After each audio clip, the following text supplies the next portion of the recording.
Baik. Apakah bisa terlihat dengan baik? Oke, bisa. Baik, Pak.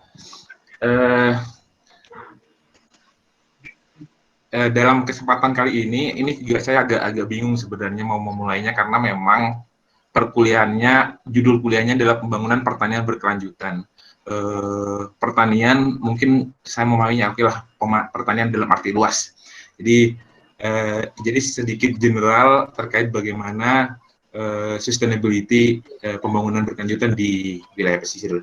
Jadi ini adalah sifatnya sharing dari teman-teman mahasiswa. Perkenalkan, nama saya Ferry Kurniawan.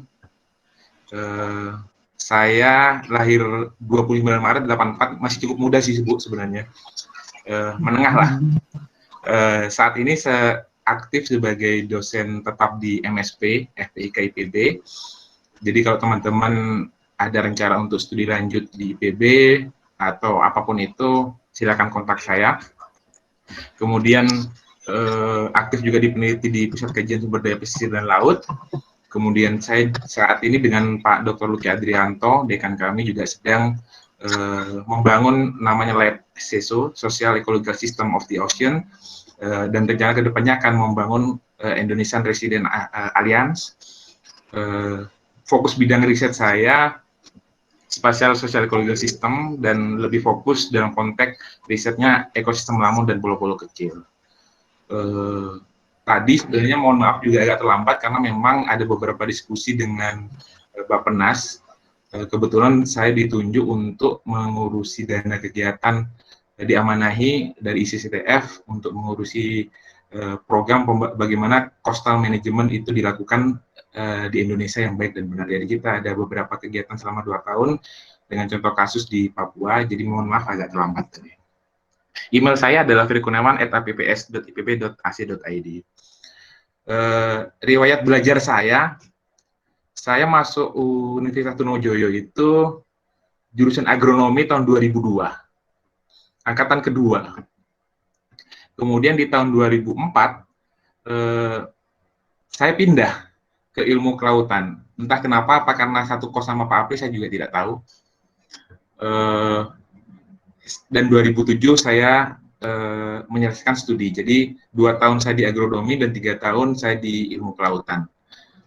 Kemudian tahun 2009-2011 saya melanjutkan studi magister saya di pengelolaan sumber daya pesisir dan laut di IPB. Kemudian di S3 tahun 2012 sampai 2017 saya melanjutkan studi saya untuk S3 dengan mekanisme beasiswa double degree, waktu itu adalah Indonesia Prancis. Kemudian tahun 2017 saya sempat ikut short course di Chonburi di Thailand. Hostnya waktu itu adalah Burapha University. Kemudian tahun ini baru selesai untuk winter school di ZMT di Jerman. Ini adalah riwayat kami, riwayat saya. Mudah-mudahan bisa jadi motivasi buat teman-teman adik-adik kelas di sini. Baik, karena temanya adalah pembangunan berkelanjutan, maka saya coba sedikit memberikan pemanasan bahwa sebenarnya isu pembangunan berkelanjutan ini sudah menjadi isu dunia dan sudah menjadi ketetapan di Persatuan Bangsa-Bangsa. Kita mengenalnya ada 17 SDGs, Sustainable Development Goals, dan kita Indonesia meratifikasi itu. Memang tidak semua, tetapi dari 17 komponen ini kita masuk, tetapi di dalam komponen-komponen di detailnya tidak masuk semua. Jadi dalam konteks pembangunan berkelanjutan, maka domain-domainnya adalah tujuannya adalah menghapus kemiskinan, mengakhiri kelaparan, meningkatkan kesehatan, meningkatkan kualitas pendidikan, kesetaraan gender, kemudian aspek air bersih, kemudian energi, pekerjaan, infrastruktur, mengurangi ketimpangan, kemudian kota yang berkelanjutan, konsumsi produksi, penanganan perubahan iklim, menjaga ekosistem laut, menjaga ekosistem darat, dan menjaga pertahanan keadilan, dan yang 17 adalah kemitraan. Nah, dalam konteks ini kita akan bicara terkait dengan SDG 14 atau tujuan dari nomor 14, yaitu menjaga ekosistem laut atau under the below water disebutnya. Dan kita sebagai orang kelautan, selain orang perairan, memiliki tanggung jawab ini. Termasuk di universitas, kita mencoba mengambil peran bagaimana kita mendukung proyek-proyek kegiatan pembangunan berkelanjutan di Indonesia. Nah, ini adalah ratifikasinya adalah yang dituangkan di dalam Perpres 59 tahun 2017 terkait dengan pencapaian tujuan pembangunan berkelanjutan di Indonesia. Dan kebetulan memang tahun ini IPB mendapat peringkat secara general peringkat 77 di dunia. Kita paling kalau di dalam konteks Life Below Water, kita di peringkat 34 universitas dunia. Memang kelemahan kita adalah sebenarnya, saya mencoba menggelitik teman-teman bahwa SDG riset sama water sensitive waste disposal ini kita lemah di sini sebenarnya. Kita jarang melakukan riset-riset terkait dengan sustainability, terutama di Life Below Water. Nah, saya coba mendefinisikan terkait dengan mudah-mudahan teman-teman mahasiswa tahu terkait dengan pembangunan berkelanjutan. Apa pembangunan berkelanjutan itu? Nah, sebenarnya di dalam konteks Indonesia, kita sudah mengenal apa yang disebut sebagai nasihat-nasihat orang tua sebenarnya. Bahwa alam yang kita nikmati saat ini adalah warisan untuk anak cucu kita. Nah, tetapi memang dalam konteks implementasinya masih cukup lemah atau masih kurang. Nah, definisi pembangunan berkelanjutan di sini saya coba mengadopsi dari yang sudah kita sepakati bersama,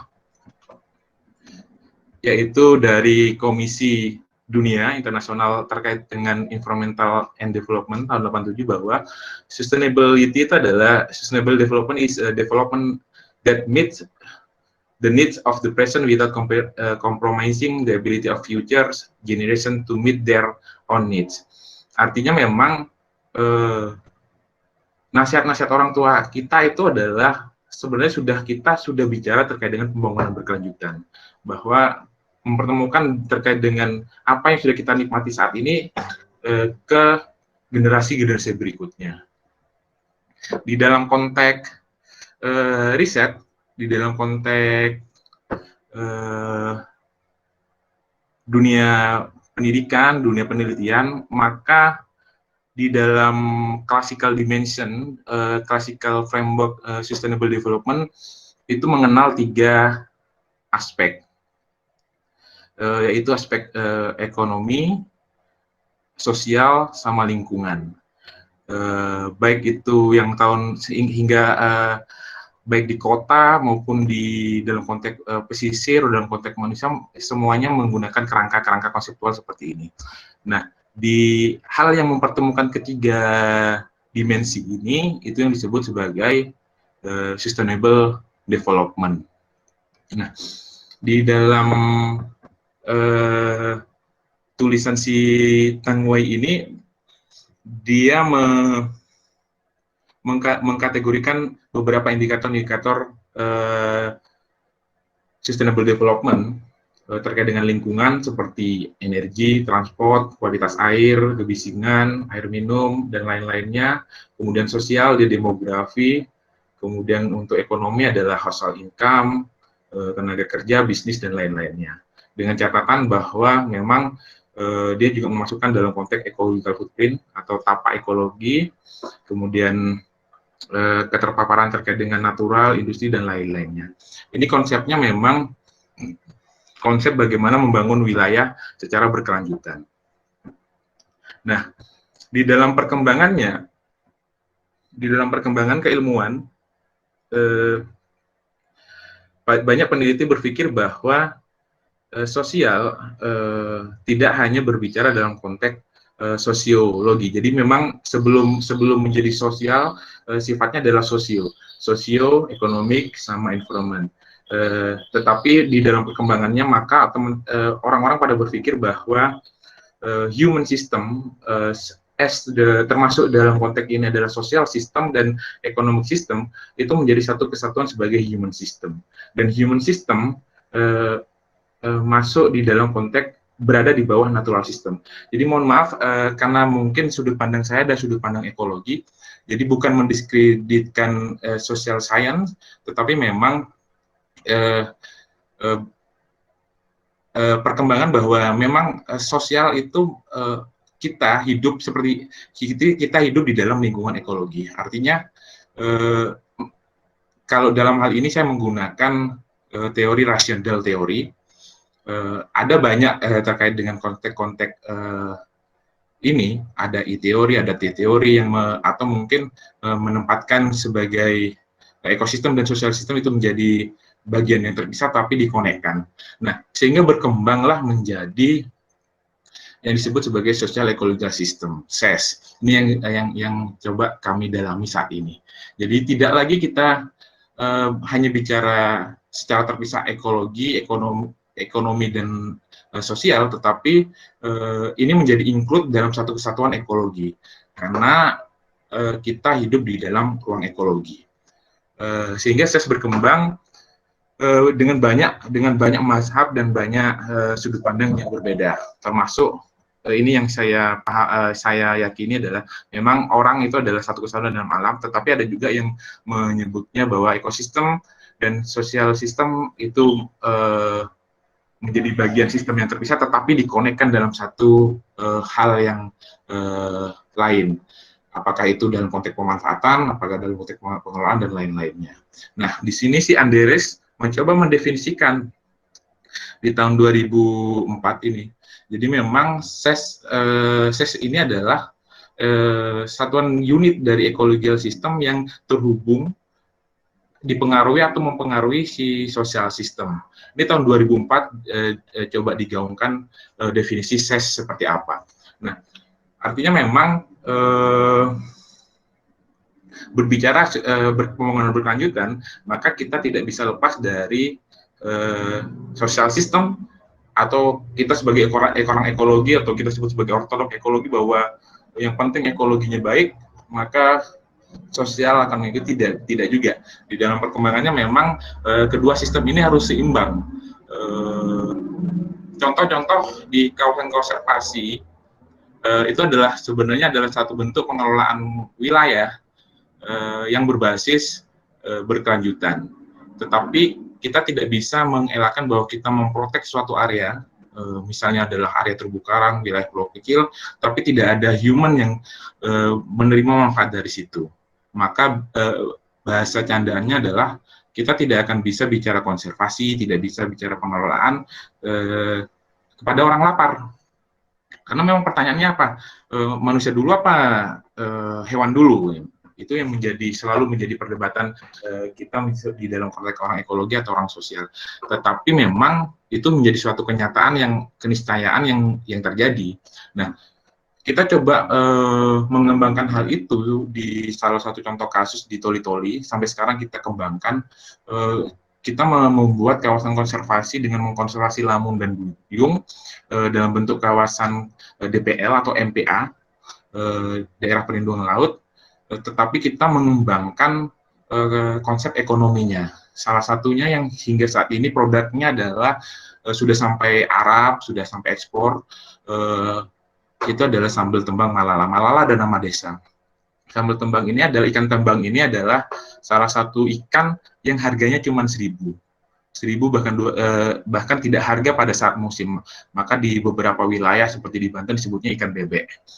Nah, padahal ikan ini adalah memang ikan sampingan, karena memang yang ditangkap oleh penduduk di situ adalah teri dengan menggunakan bagan. Nah, pada saat kasus prakteknya, perikanan tangkap di situ sering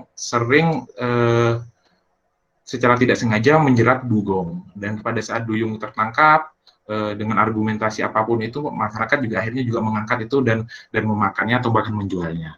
Nah, tetapi di sisi lain si duyung ini juga diburu karena memang alasan ada sebenarnya saya video dokumenternya tapi tidak saya tampilkan di sini, bahwa alasan utama pemburuan duyung, pemburuan hewan-hewan dilindungi adalah mereka butuh makan. anak istri butuh makan, maka apa yang bisa ditangkap, apa yang bisa dimakan pada saat itu ya dia makan. Termasuk duyung yang sebenarnya mereka jual adalah taringnya yang bisa harganya 5 juta jika sudah panjangnya 25 cm. Nah, praktek-praktek tersebut yang membuat kita berpikir bahwa memang berbicara berkelanjutan tidak bisa hanya berbicara ekologi saja, tidak bisa hanya bicara sosial saja. Maka ini adalah couple system sebagai social ecological system. Nah, kita coba lihat dalam konteks definisi sosial. Si Volke ini juga orang SES, tetapi dia mazhabnya adalah mazhab sosial. Dia melihat bahwa ini ada sebuah integrasi alam dan sosial yang saling timbal balik. Artinya memang tidak menempatkan sosial itu di dalam satu lingkungan ekologi atau alam. Kasus Volke ini juga cukup menjadi perdebatan buat saya karena memang ada beberapa tulisan saya yang akhirnya terreject gara-gara memang si Volke ini. Karena saya memang lebih ke arah ekologi yang menggunakan pendekatan Odum, pendekatan Holling, pendekatan Neger, tetapi si Volke pendekatan sosial. Tapi apapun itu di dalam konteks riset ini sah-sah saja, dalam konteks ilmiah sah-sah saja sudut pandang seperti ini. Tapi saya coba gambarkan bahwa SES dalam sustainable development sangat dibutuhkan dan banyak sudut pandang yang bisa digunakan tergantung tujuan dari tujuan pembangunan berkelanjutan kita. Nah, akhirnya kita berada pada pilihan berbicara sustainable, maka akan lebih penting mana? Lebih berat mana? Ecological system atau social system. Nah, di Wilkinson ini coba mendefinisikan hal tersebut, bahwa memang ada spektrum yang memang harus dilalui. Tetapi saya berpendapat bahwa ini harus seimbang, mestinya seimbang. Artinya memang pembangunan wilayah, pembangunan masyarakat naik, ekologi juga naik. Tetapi memang nanti kita lihat dalam konteks studi kasus di Indonesia, apakah seimbang atau tidak pembangunan di kita, sehingga apakah berkelanjutan atau tidak, bisa kita lihat. Makanya dari sini akhirnya ada yang terbagi aliran lagi nih. Aliran yang strong sustainability, ada aliran weak sustainability. Kalau strong sustainability, maka constraint-nya adalah di dalam konteks metodologi, bobotnya harus 60% nih, minimal gitu. Bahkan ada 70%. Sehingga yang weakness sustainability tidak begitu gitu, tetap karena memang sudut pandangnya berbeda. Nah, apapun itu memang tetapi spektrumnya harus disentuh dua-duanya, antara social system dan ecological system. Nah, bagaimana cara menilainya? Si Co 2005 dia konseptual nih. 2005 hingga tahun 2018 ini belum ada yang mencoba menerapkan konsepnya dia. Dia nulis di jurnal Ocean and Coastal Management. Dia membagi menjadi 6 tahap. Yang pertama adalah kita harus mengidentifikasi sistem. Sistem apa saja yang ada di situ, termasuk terkait dengan human system dan ekosistem wilayah di situ. Nah, artinya memang setiap wilayah berbeda. Faktor-faktor atau subsistem atau kategori dari setiap subsistem yang mempengaruhi sistem yang ada di suatu wilayah pesisir. Nah, yang kedua adalah baru mengkategorikan dimensi-dimensinya. Oke. Spasial aspek masuk dimensi sosial. Kualitas terumbu karang masuk di dimensi ekologi dan lain-lainnya. Kemudian yang ketiga adalah mengidentifikasi indikator inti. Nah, di sini baru proses-proses eliminasi, proses agregasi, proses weighting, pembobotan dan lain-lainnya bisa dilakukan di sini.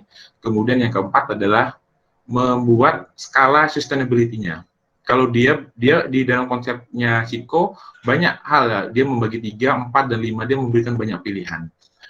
termasuk bagaimana cara memappingnya. Setelah itu baru membuat graduation. Kalau seumpama kita bagi 5, maka gradation maksud saya, kita bagi 5, maka skalanya itu kita bagi 5. Kemudian yang terakhir adalah membangun peta sustainability-nya, mana yang sustainable atau tidak. Itu konsep dari Ziko. Dan saya rasa ini cukup, dalam konteks metodologi cukup baik untuk kita terapkan bagaimana menilai pembangunan berkelanjutan di suatu wilayah.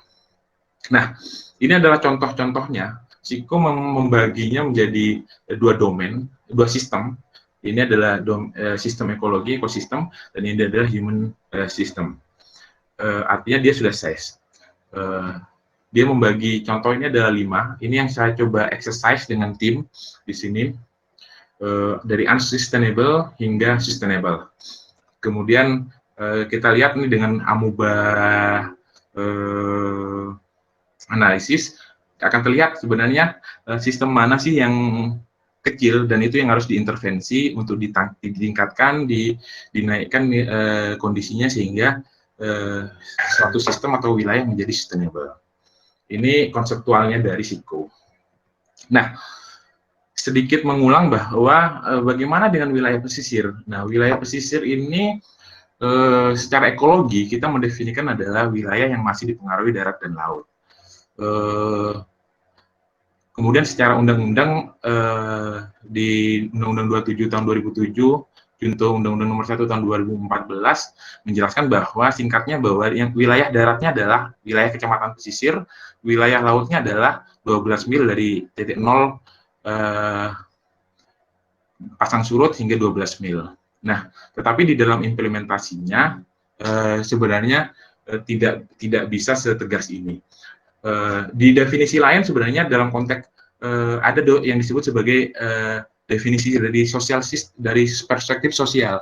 Misalnya begini, jika ada suatu wilayah pesisir memiliki sungai yang panjang hingga ke darat, contoh kasus Sumatera Selatan cukup lama saya melakukan studi situ, jarak antara muara dengan penduduk yang tinggal atau katakanlah kecamatan terakhir lah atau ibu kota terakhir itu sangat jauh, bisa berpuluh-puluh kilometer. Kalau yang saya alami di Banyuasin, saya berangkat siang setelah zuhur sampai ke muara itu sekitar maghrib, ya, karena saya menginap di tempat pelelangan ikan. Nah, apakah itu tidak connect? Nah, di dalam konteks teman-teman sosial itu melihat bahwa selama dia masih terhubung, apakah itu sosialnya, itu adalah wilayah pesisir. Jadi masyarakat yang ada di hulu itu juga ternyata mencari ikan atau menangkap ikan hingga ke laut. Nah, jika ada suatu sistem yang terganggu di laut, maka dalam konteks ini si penduduk sudah tidak bisa mengakses sumber daya di laut. Nah, maka ini disebut sebagai konektivitas yang akhirnya ini didefinisikan sebagai wilayah pesisir juga. Begitu sebaliknya dalam konteks aspek dampak. Pada saat sebuah industri diizinkan membuang limbah di hulu, contoh Jakarta, industri-industrinya kan banyak berkembang di Bandung dan Bogor, tetapi ternyata dampaknya adalah hingga ke Teluk Jakarta. Ini yang sedang distudi oleh dosen saya, Pak Aryo, yang juga sedang ditulis dengan saya, bahwa ternyata Teluk Jakarta itu sudah mengalami hipoksia, artinya oksigen di bawah 2, artinya sudah tidak ada oksigen, bahkan di beberapa kedalaman sudah 0 oksigen. Nah, ini menunjukkan bahwa dampak dari hulu juga berdampak ke hingga Bogor lah, atau banjir lah yang paling umum, disebutnya banjir kiriman. Nah, banjir kiriman dari Bogor, padahal kan Jakarta wilayah pesisir, artinya memang ada konektivitas antara darat dan laut dan pesisir, apapun itu apakah dampak ataukah sumber daya. Sehingga memang dalam konteks pembangunan berkelanjutan, kita membutuhkan yang namanya sebagai integrated coastal management. Jadi memang kita tidak bisa lepas dari konteks aspek kewilayahan. Bahwa pembangunan berkelanjutan tidak bisa berdiri darat dan laut saja, sungai dan muara saja, atau mangrove dan terumbu karang berdiri sendiri. Nah, jadi semua jadi satu kesatuan. Nah, kita coba ambil contoh kasus. karena ini mungkin kuliah terakhir, jadi saya rasa terkait dengan konsep-konsep atau filosofi sustainability sudah teman-teman mahasiswa udah pahami betul filosofinya. Jadi saya coba bagaimana aplikasinya di dalam konteks sains, dalam konteks ilmiah. Nah, saya ambil contoh kasus pulau-pulau kecil di Indonesia. Ini juga pernah saya sampaikan pada saat diminta untuk mempresentasikan ini di Biotrop. Nah, berbicara pulau-pulau kecil, maka yang kita bayangkan adalah keindahannya. Sehingga berboyong-boyong orang-orang pada ingin mengembangkan atau daerah mengembangkan wisata. Contoh adalah Gili Labak ya kalau di Sumeneb. Nah itu juga sempat kita tulis bahwa euforianya cukup besar gitu, sehingga merupakan aspek-aspek ekologi. Nah, isu yang dan permasalahan yang berkembang di pesisir memang pesisir itu memang tekanannya sangat tinggi. Contoh kasus di Indonesia, kota-kota besar semuanya ada di pesisir. Katakanlah Jakarta, Semarang, Surabaya, dan kota-kota yang lain seperti Batam, Mataram, kemudian Sulawesi, semuanya di pesisir. Dan memang sejarah kita, sejarah nenek moyang kita memang sebenarnya sih kita itu adalah bangsa maritim gitu, karena hidup di wilayah pesisir, dan armada-armada angkatan laut kita cukup kuat di era Majapahit. Nah, itu yang mendekatkan pembangunan kota kita di pesisir. Dan yang kedua lagi secara antropologi, secara sosiologi memang manusia akan hidup mendekati sumber daya. Maka sudah clear bahwa dari dulu sampai sekarang memang kita banyak menggantungkan sumber daya di pesisir. Dan yang ketiga memang terkait dengan aspek konektivitas kemana-mana. Jadi Jakarta kita mau kemana ya memang sarana transportasi utamanya adalah laut. Kemudian pola sumber penghidupan masyarakat yang berubah. Ini yang sering dilupakan dalam pembangunan pulau-pulau kecil. Misalnya sebut saja Gili Trawangan, Gili Meno atau Gili Air. Ada shifting livelihood shifting di nelayan. Jadi dulunya yang 100% nelayan, sekarang hanya tinggal 30 orang nelayan. Kenapa? Karena ada pembangunan pariwisata. Nah, di sisi lain, contoh kalau sudah kena kasus pandemik seperti ini, semua kolaps. Masyarakat kolaps karena ekonomi sudah tidak bisa mereka hidup kembali di dalam konteks pemanfaatan sumber daya lautnya, karena memang ketergantungannya sudah sangat tinggi. Dan ini yang terkadang lupa dalam konteks pembangunan wilayah pesisir. Kemudian pembangunan belum mempertimbangkan integrasi antara darat dan laut. Ini clear sudah seperti yang saya sampaikan tadi, dan kemudian cenderung tidak terkontrol dan tidak terkelola, artinya dibiarkan saja. Siapa yang mau mengembangkan, siapa yang mengatur itu ya sudah gitu. Contoh ambil kasus, kalau teman-teman di Madura mungkin kita bisa lihat Gili Labak gitu ya, kemudian di daerah-daerah lainnya yang di pesisir. Jadi memang semua dibiarkan ke pasar, semua dibiarkan ke masyarakat tanpa pengaturan tertentu. Pun kalau ada diatur, itu tidak terkendali. Misalnya kalau di Gili Trawangan, terakhir kita rekomendasikan bahwa jalan antara jalan ke pantai itu digusur, karena memang secara hukum itu sudah melanggar hukum. Akhirnya ditata kembali. Yang seperti itu kita lemah memang. Kita banyak lemah di dalam konteks aspek pengawasan dan pengendalian. Nah, ini adalah profil Gili Matra. Kemudian ini adalah profilnya bahwa dia yang berkembang di sini adalah pariwisata, sehingga wisatanya meningkat bahkan sampai jutaan setahun, dan akhirnya tutupan terumbu karangnya menurun, penduduknya juga semakin meningkat. Nah, konsekuensinya adalah dalam waktu 4 tahun perubahan ruangnya bisa sangat signifikan gitu, dan ini tidak tertata gitu. Mana wilayah akomodasi, mana wilayah pemukiman, mana wilayah wisata juga tidak tertata. Dampaknya apa lagi? Sampahnya minta ampun. Satu pulau di Gili Trawangan, ambil contoh di sini, ini adalah landfill-nya.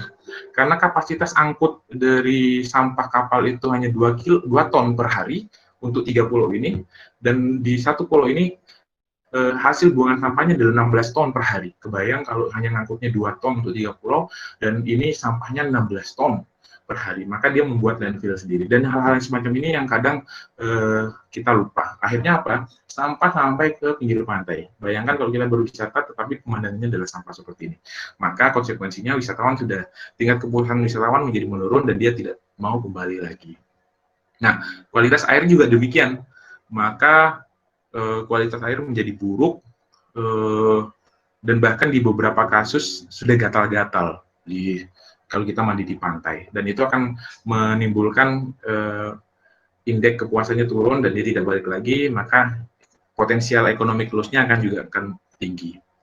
Nah, tadi sempat didukung bahwa ecological footprint juga menjadi masalah gitu oleh si Tangurai tadi 2010, sehingga kita lihat ternyata memang konsumsi kita itu sangat tinggi.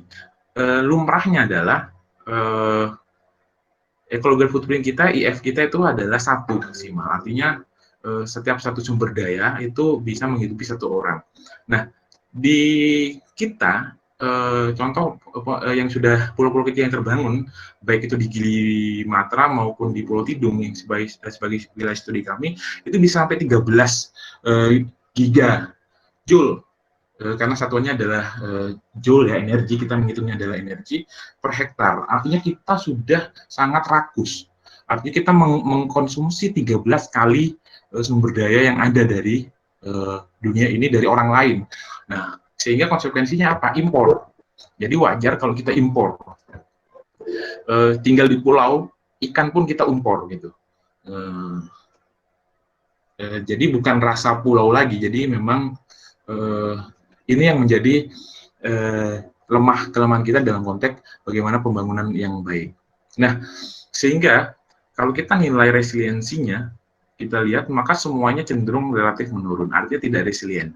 Dan ini akan menimbulkan ketidakberlanjutan dari suatu pembangunan pesisir di pulau-pulau kecil, atau pembangunan pesisir dan pulau-pulau kecil. Contohnya begini, ini adalah hasil studi kami. Nah, sehingga kalau kita lihat keseimbangannya, kalau kita lihat dalam konteks ini saya menggunakan entropi model, nanti bisa dibaca di beberapa publikasi saya yang jika memang bisa diadopsi. Maka dalam konteks ini adalah sosial sistem itu menjadi domain pembangunan yang sangat besar gitu. Skala pembangunannya hingga kalau kita lihat nilai bobotnya bisa sampai 0,71. Artinya memang kecenderungan kita lebih domain sosial, sehingga dari ketiga pulau ini memang akhirnya kita simpulkan memang status pembangunannya tidak seimbang gitu.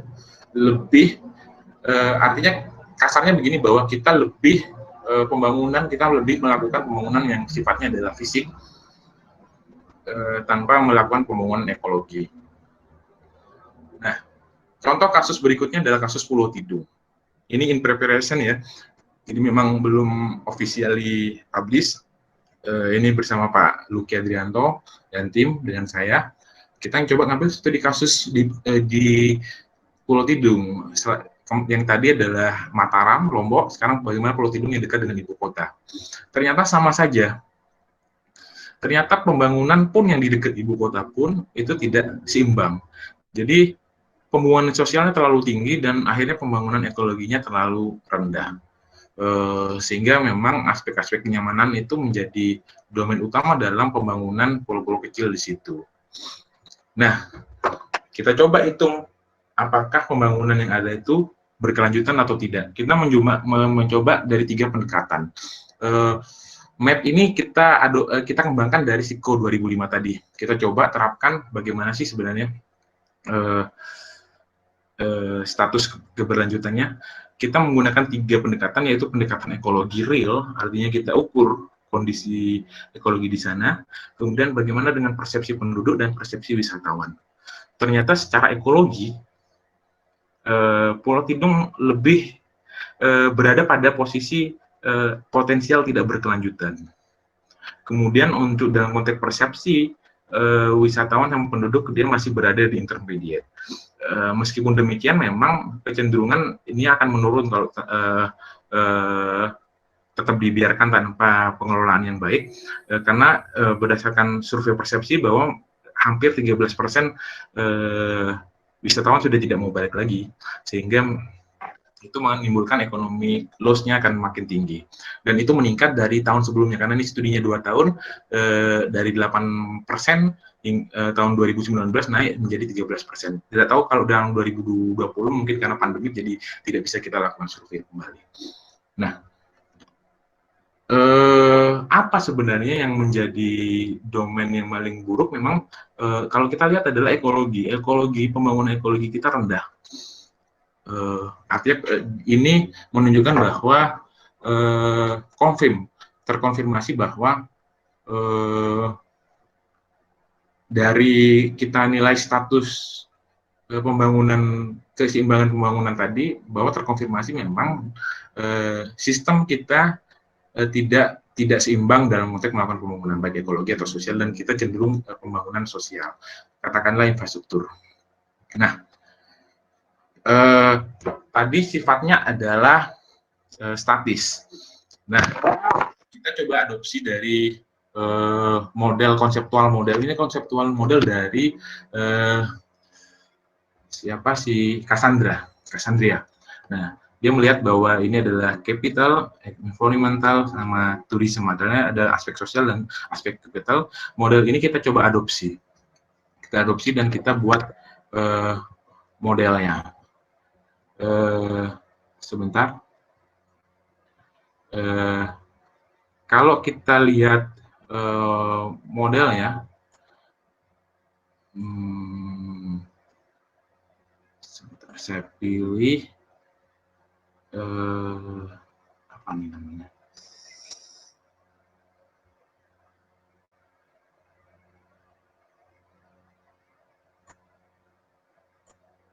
Ternyata dia tidak bisa, si Zoom ini tidak mau menampilkan video saya. Coba saya tampilkan sebagai all layar saya ya. Bisa kelihatan ya, Bu ya? Apakah video saya bisa kelihatan? Kalau kemarin nggak bisa sih, Mas. Coba dulu. Ini kelihatan, Bu? Enggak kelihatan. Oh, nggak kelihatan ya. Kelihatan itu grafik-grafik ya? Iya, Pak. Ada, masuk bisa. Masa toh? Aku nggak lihat toh. Yang lain lihat enggak? Kelihatan. Terlihat, Bu. Enggak, yang video ini bergerak kelihatan? Ya, bergerak kelihatan. Oke. Nah, kita mencoba membangun dari tiga skenario dari si Cassandra ini ya.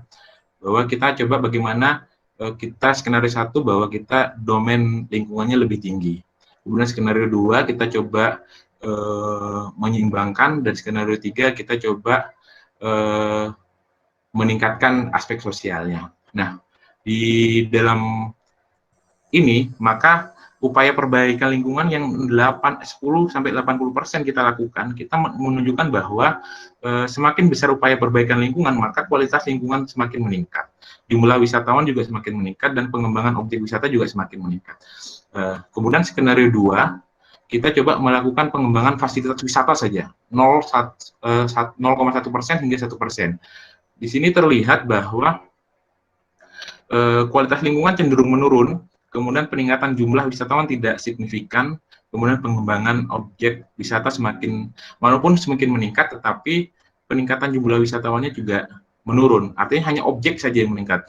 Misalnya kalau di Pulau Tidung ini dia membangun namanya Jembatan Cinta, membangun Panah Asmara, semuanya infrastruktur fisik atau artificial objek, non-ekotourism, non-ekologi. Nah, sehingga memang secara objeknya meningkat, tetapi kualitas lingkungannya menurun dan kualitas jumlah wisatawannya juga menurun. Nah, bagaimana dengan skenario 3? Skenario 3 kita coba menyeimbangkan pengembangan fasilitas kualitas lingkungan dan sosial. Memang kualitas lingkungan cenderung meningkat, jumlah wisatawan cenderung meningkat, pengembangan objek juga semakin meningkat. Artinya dengan seimbang saja sebenarnya semuanya bisa meningkat gitu kalau kita melakukan seimbang. Tetapi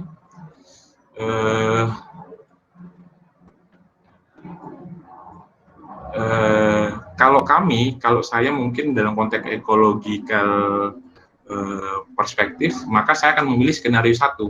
Kenapa? Karena pada kita dengan mengembangkan lingkungan saja, maka otomatis si wisatawan, si sosial itu juga akan meningkat secara sendirinya. Nah, itu mungkin kalau kita memang fokus berhenti semua pembangunan fisik atau sosial, kita fokus pada pembangunan lingkungan itu. Tetapi memang di dalam konteks pembangunan tidak bisa seperti itu. Jadi memang harus dua-duanya, karena memang indikator pembangunan itu banyak dilihat dalam konteks aspek pembangunan infrastruktur. Saya buka lagi di sini. Kelihatan ya, Pak ya? Nah, sehingga kesimpulannya adalah memang kita butuh pendekatan secara sistem. Sistem ini adalah kita tidak bisa berhenti, karena kita tahu apa yang kita kerjakan itu akan berdampak secara sistematik terhadap sistem-sistem yang lain, dan ini harus secara komprehensif harus kita pegang atau harus kita sentuh dalam konteks bagaimana membangun pesisir berkelanjutan. Kemudian kita harus melihat bahwa pentingnya keseimbangan pembangunan dan pengelolaan baik dari sistem sosial dan sistem ekologi. Yang terakhir adalah pembangunan pesisir dilakukan secara terpadu. Nah, dalam konteks terpadu ini untuk teman-teman mahasiswa mungkin cukup mempelajari bukunya Cicin Cain 98. Dia membagi 5, yaitu keterpaduan antar sektor dan stakeholder, keterpaduan antar level pemerintah, keterpaduan ekosistem darat dan laut, keterpaduan sains dan manajemen, keterpaduan antar daerah. Nanti setelah tamat membaca buku ini, bisa naik ke bukunya Ci Chua Tieng terkait dengan Sustainable Development. Nah, sebagai informasi lebih lanjut, apa yang saya sampaikan tadi itu sudah terpublikasi di beberapa jurnal. Nanti bisa diunduh, dan jika berbayar bisa hubungi saya. Terkait dengan ini adalah tahun 2006, terkait dengan kerentanan, tadi memang kita bicara kerentanan, bagaimana pembangunan di ini menimbulkan kerentanan pulau, merubah pola landscape, kemudian dia merubah biokapasiti. Dari biokapasiti ini adalah kapasitas ekologi yang untuk bisa mendukung kehidupan dari manusia. Kemudian terkait dengan sustainable balancing, ini ada di the Social Ecological Status Index. Saya membuat beberapa indeks di sini. Ini mungkin berbayar, jadi teman-teman bisa mengkontak saya jika dibutuhkan.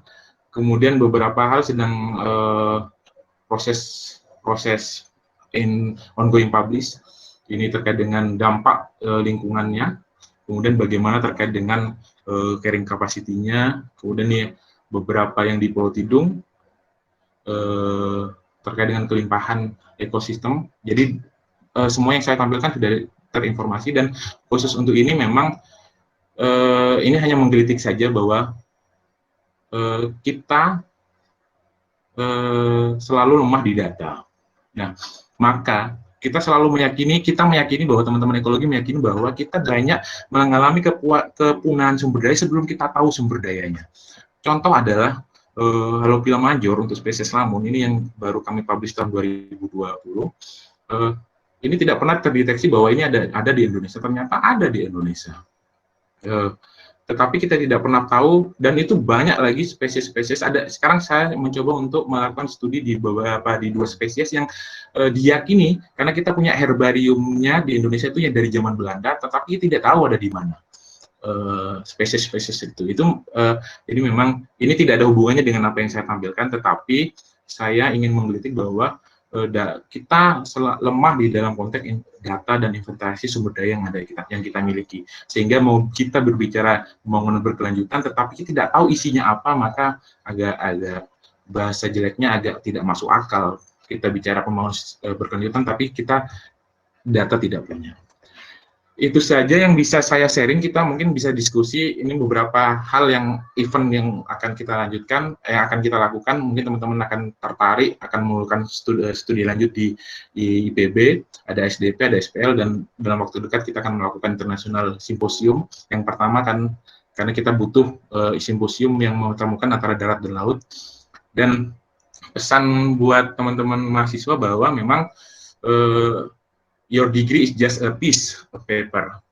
Your education is seen in behavior. Jadi gelar itu hanya sebuah sertifikat saja, tetapi kalian terdidik atau tidak itu akan tercermin dari sikap atau tingkah laku teman-teman. Itu saja yang bisa saya sampaikan, Bu Mardiah. Kurang dan lebihnya terima kasih. Kita bisa lakukan diskusi. Terima kasih. Assalamualaikum warahmatullahi wabarakatuh.